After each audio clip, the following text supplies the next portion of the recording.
الخامس ما اذا كان احدهما ظاہر الروایہ فیقدم علی الآخر۔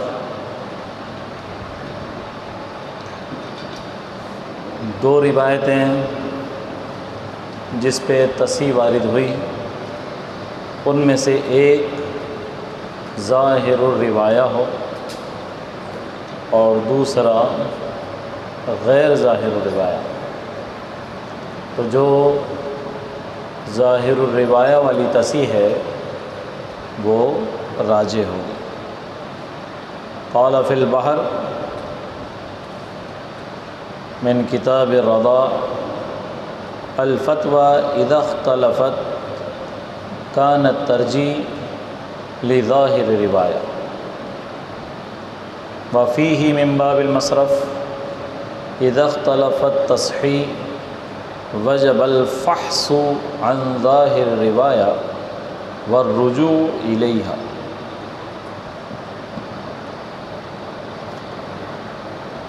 بحر کی کتاب الرضاء میں ہے کہ فتویٰ جب مختلف ہو جائے، یعنی اس روایت پہ بھی فتویٰ ہے اور اس روایت پہ بھی فتویٰ ہے، تو اس صورت میں جو روایت مفتیٰ بہ ظاہر الروایہ ہے اس کو ترجیح حاصل ہوگی بمقابلہ اس مفتیٰ بہ کے جو ظاہر الروایہ نہیں۔ باہر ہی کی باب المصرف میں بھی ہے کہ جب تصحیح مختلف ہو جائے، خواہ وہ هو الصحیح سے ہو یا وہ هو الاصح سے ہو یا وہ علیہ الفتویٰ سے ہو یا اور دیگر الفاظ تصحیح سے ہو، جب تصحیح میں اختلاف ہو، یعنی اسے بھی تصحیح ہے اور اسے بھی تصحیح ہے اور دونوں تصحیحات ایک درجے کی ہیں، وجب الفحص عن ظاہر الروایہ، تو واجب ہے فحص مطلب چھان بین، تتبع، تلاش، کس بات کی؟ ظاہر الروایہ کی، کہ ان دونوں میں سے ظاہر الروایہ کون ہے، والرجوع الیہا، اور ظاہر الروایہ ہی کی طرف رجوع واجب ہے۔ ٹھیک۔ السادس ما اذا كان احد القولین المصححین قال به جل المشائخ العظام ففي شرح البیر على الاشباح ان المقرر عن المشائخ انه متى اختلف في المسألة فالعبرة بما قاله الأكثر وقدمنا نحوه عن الحاوی القدسی۔ دو تصحیح شدہ قولوں میں سے ایک قول وہ ہے جسے جمہور مشائخ نے، فقہا کی اکثریت نے لیا ہے، اور دوسرا وہ ہے کہ جسے بعض فقہا نے اختیار کیا۔ تو جمہور جس قول کے اوپر ہیں، اکثریت جس قول کے اوپر ہے، ہم اس قول کو اختیار کریں۔ شرح بیری اشباح پر جو شرح ہے اس میں ہے کہ مشائخ سے جو بات مقرر ہے وہ یہ ہے کہ جب مسئلے میں اختلاف ہو جائے تو اعتبار اس قول کا ہوگا اکثر فقہا جس بات کے قائل ہیں۔ اسی کی مثل حاوی قدسی سے گزرا۔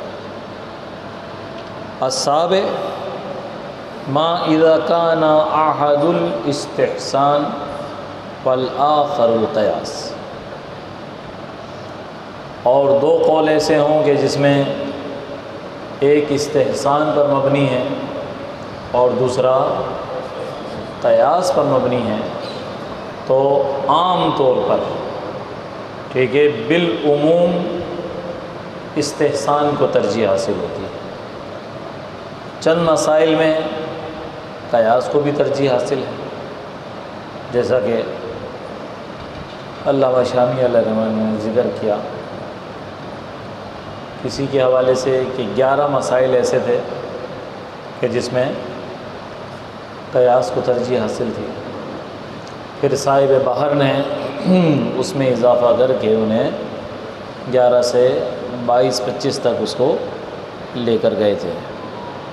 ٹھیک ہے، تو اکثر و بیشتر کیونکہ استحسان یہ اس دلیل خفی کو کہتے ہیں جس کی طرف ذہن متبادر نہیں ہوتا، لیکن اس دلیل کی تاثیر، اس کی قوت دلیل استحسان کے مقابل میں زیادہ ہوتی ہے۔ تو اعتبار دلیل کی قوت کا ہے، اس کی تاثیر کا ہے، نہ کہ دلیل کے ظاہر اور پوشیدہ ہونے کا ہے۔ بعض اوقات ذہن جس چیز کی طرف متبادر ہوتا ہے اس میں فساد بھی آ جاتا ہے، اس کا فساد پوشیدہ بھی ہوتا ہے۔ تو عام طور پر ذہن قیاس جلی کی طرف ہی متبادر ہوتا ہے، لیکن اس کے مقابل میں قیاس خفی جو ہے وہ اپنی قوت کی وجہ سے، تاثیر کی وجہ سے، دلیل کے استحکام کی وجہ سے قیاس جلی پر راجح ہوتا ہے۔ ٹھیک ہے جی، جیسا کہ پیچھے گزرا کہ جو ارجح ہے وہ استحسان ہے سوائے چند مسائل کے۔ الثامن ما اذا كان احدهما انفع للوقف لما سره به في الحاوی القدسی وغیرہ من انه یفتى بما هو انفع للوقف فيما اختلف العلماء فيه، کہ دو روایتیں ہیں اور دو روایتوں میں سے ایک قول، ایک روایت وہ ہے کہ جس میں وقف کے لیے زیادہ فائدہ ہے، وقف میں زیادہ استحکام ہے، وقف میں زیادہ قرار ہے، اس کی بقا ہے، تو اس صورت میں اس قول کو لیا جائے گا، کیونکہ وقف میں عامۃ المسلمین کے منافع شامل ہوتے ہیں۔ ظاہر ہے جو چیز عامۃ المسلمان کے لیے وقف کر دی گئی ہے تو اس کے منافع یہ وہ زیادہ ہو جاتے ہیں، عام لوگوں تک اس کے منافع پہنچ رہے ہوتے ہیں، تو اب اس کا ضائع ہونا گویا کہ عام لوگوں تک جو منفعتیں پہنچ رہی ہیں یہ ان منفعتوں کا انقطاع ہے۔ اس کے مقابل میں جو قول وقت کو ختم کر رہا ہے یا اس کے استحکام کے لیے مانع ہے یا اس کی بقا اس قول میں نہیں ہے، تو پھر ہم اس قول کو ترک کر دیں گے، اور وقف کے لیے یعنی مال موقوفہ کے لیے جو چیزیں، جو اقوال، روایتیں باقی رکھنے والی ہیں، نفع دینے والی ہیں، تو ہم اس قول کے اوپر فتویٰ دیں گے۔ اجارہ ہمارے اپنے گھروں کا ہو، اپنی زمینوں کا ہو، ہماری مرضی ہے، ہم 1 سال کا اجارہ کریں، 2 سال کا کریں یا 10 سال کا کریں یا 20 سال کا کریں، کیونکہ ہم اس کے مالک ہیں، اس کے نفع کا تعلق بھی ہم سے ہے اور اس کے ضرر کا تعلق بھی ہماری ہی ذات سے ہے، دوسروں سے نہیں۔ تو اس وجہ سے شریعت نے ہمیں اجازت دی ہے کہ بھائی اپنی عقل کو، اپنے فہم کو استعمال کرتے ہوئے آپ جو مناسب سمجھتے ہیں آپ کریں اس کو۔ لیکن جب وقت کی زمینوں کا مسئلہ آ جائے، جب وقت کے گھروں کا مسئلہ آ جائے، تو وہاں پر یہ نہیں ہے کہ آپ 10 سال 20 سال کا اجارہ کر کے بیٹھ جائیں، ٹھیک. اب تو ہمارے یہاں قانون بھی یہی ہے کہ جو آپ کی سول پراپرٹی ہے وہ بھی 11 مہینے سے زیادہ نہیں کرتے جب تک کہ میوچل انڈرسٹینڈنگ نہ ہو جائے. تو اس میں کیا ہوتا ہے کہ جب ایک کانٹریکٹ ختم ہو جاتا ہے تو نیا کانٹریکٹ نئے اجارے کے ساتھ نئے انکریمنٹ کے ساتھ وہ پھر لگ جاتا ہے. اگر آپ وقت کی زمینوں کو ایک لانگ ٹرم پالیسی ایک طویل مدت کے لیے اجارے پہ دیں گے تو آج جیسے آپ کو نظر آتا ہے کہ ہماری مسجدوں کے گھروں میں اور ہماری مسجدوں کی دکانوں میں نسل در نسل لوگ بیٹھے ہوئے ہیں. ٹھیک. کیا ہوا بھائی؟ وہ دادا کے پاس یہ دکان تھی، دادا سے پھر وہ ابا جی کے پاس ہے، اور ابا جی کے پاس سے اب وہ میرے پاس ہے، اور کسی کے باپ میں طاقت نہیں ہے کہ مجھ سے خالی کرا لے. میرے باپ داداؤں کا کاروبار رہا ہے اور فلانا ڈھماکا. گویا کہ بندہ مالکانہ حقوق کا جو ہے وہ دعوے دار ہو جاتا ہے. حالانکہ یہی چیز اگر افراد بدل رہے ہوتے، لوگ بدل رہے ہوتے تو اس میں یہ جرت ہی نہیں تھی. تو لوگ دھیرے دھیرے دھیرے دھیرے پھر وہ مال موقوف پر قابض ہونے لگتے ہیں. مال مفت دل بے رحم، کہ بھائی مفت کی زمین ہے، اور پھر مسجدوں کو جو کرایہ جا رہا ہوتا ہے وہ بھی آپ کو پتہ ہے.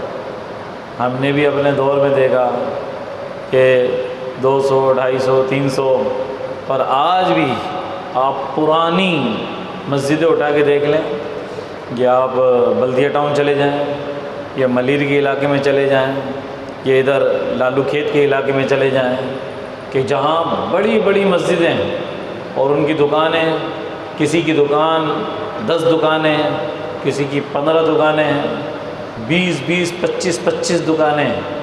آپ کے بولڈر مارکیٹ جو جامعہ میمن جو چل رہا ہے، اس کی کوئی 50 سے زیادہ اس کی اپنی دکانیں، کہ جو لوگوں نے کیا کیا، پگڑیوں کے اوپر لے لی. اب پگڑی پہ لینے کا مطلب یہ ہے کہ اب آپ ہر مہینے صرف اس کی جو پرچی ہے، بس وہ پرچی جو ہے وہ آپ جو ہے وہ دیتے رہیں. یعنی جو عام رینٹ ہوتا ہے اس عام رینٹ سے بھی کئی % کم، 400 500 1000 1500. آج کل وہ مارکیٹ وہاں پہ دکان اگر خریدنے کے لیے کھڑے ہوں تو آپ کو کروڑوں سے زیادہ کی دکان نہیں ملے گی. کسی سول آدمی کی دکان کرائے پہ لوگے تو وہ لاکھوں سے کم میں نہیں ملے گی. لیکن وہیں پر اسی مارکیٹ میں مسجد کی دکانیں، مسجد کے گودام، لوگ 2000 کی پرچی بھر دیتے ہیں، 5000 کی پرچی بھر دیتے ہیں، اور یہ جو ہے وہ لوگوں پہ جو ہے وہ مزے لگے. تو لوگوں نے اس ٹائم مسجد کی ہی دکانیں جو ہے وہ پگڑی پہ لے لی. اب پگڑی میں مسئلہ یہ ہوتا ہے کہ قانونی اعتبار سے وہ پگڑی کی دکان آپ سے خالی نہیں کرائی جا سکتی. قبضہ آپ ہی کا رہے گا، اگرچہ آپ اس کے مالک نہیں ہیں، لیکن قبضہ آپ ہی کا. کوئی اور، اس وجہ سے لوگ سالوں دکان کوئی بات نہیں، خالی ہے تو خالی ہے، پرچی دے رہا ہے، مزے سے بیٹھا ہوا بندہ. اس کو گودام بنا دیا، جو بھی بنا دیا، نہیں بھی بنایا تو کوئی مسئلہ نہیں، اپنے ہاتھ کے اندر تو ہے، کبھی ضرورت پڑے گی تو شٹر اٹھائیں گے، دکان شروع. تو یہ مال موقوفہ پر اس طرح لوگ ظالم بن کر بیٹھ جاتے ہیں. اس وجہ سے کہا گیا کہ جو زمینیں ہیں وہ زمینیں 3 سال سے زیادہ، یہ جو کھیتی باڑی کی اگر کسی کے پاس زمین ہے تو 3 سال سے زیادہ کا اجارہ نہ کیا جائے. 3 سال کے بعد پھر دوبارہ اجارہ رینیو کیا جائے یا پھر افراد بدل دیے جائیں. اور جو وقف کے جو مکانات ہیں، یہ مکانات اس کو 1 سال کے اجارے کے اوپر کیا جائے، تاکہ ذرا بدماشی کرے تو فوراً اس کو باہر کرو اور اس کی جگہ کوئی دوسرا بندہ جو ہے وہ بٹھاؤ. تو جو قول وقت کے لیے زیادہ نافع ہوگا ہم اس کے اوپر فتویٰ دیں گے. ٹھیک ہے جی. التاسع ما اذا كان احدهما اوفق لاهل زمان. ایک قول اہل زمانہ کے عرف، عادت، تعامل اور معاملات سے موافقت کرتا ہے. دوسرا جو قول ہے وہ اہل زمانہ کو ان کی عادت و اعتبار سے، ان کے عرف سے ہٹانے والا ہے.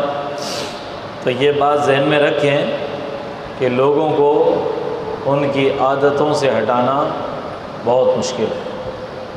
ٹھیک، اسی وجہ سے شریعت میں اس عرف کی بڑی اہمیت